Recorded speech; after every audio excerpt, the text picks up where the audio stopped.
Rehabilitasyon ng Dumuklay Bridge sa Batangas City na napinsala ng Bagyong Paeng noong nakaraang taon, malapit nang masimulan. Para sa detalye, makakasama natin live si Paul Hernandez. Paul?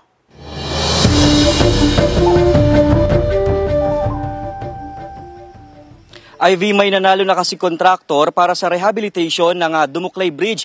Hinihintay na lang actually na ma-release yung Notice to Proceed o NTP para sa mobilization ng proyekto.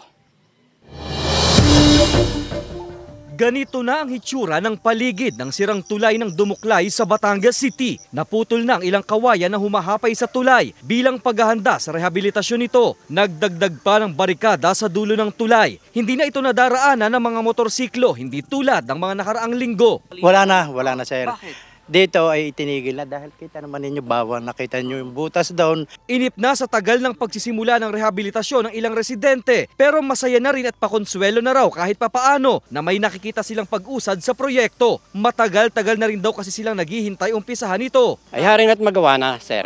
Yung nahihirapan na mga tao dito nalayo ang daan, kaya dapat may paggawa na ito. Maraming salamat sa tulong din ninyo na ito ay inyo nagagawa ng paraan para sila na may magising na ito ay simulan. Ang sabi ng Batangas City Planning and Development Office, may nanalo ng kontraktor na gagawa ng proyekto. Notice to Proceed o NTP na lang daw ang hihintayin para rito. Notice to Proceed po ay manggagaling kay Mayor. But before po na ang Mayor ay makapirma, notice to proceed, the box secretary po or back Bids and Awards Committee will recommend po according po dun sa mga document na dapat isubmit ng kontraktor.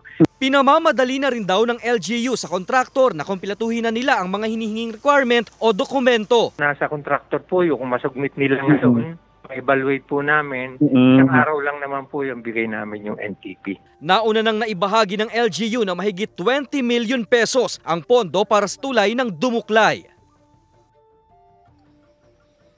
Okay, Ivy, once na mailabas na yung tinatawag na NTP, ay ipapasa na ng City Planning and Development Office yung bola doon sa City Engineering Office na siya namang mangangasiwa at magmomonitor dito sa proyekto. Ivy.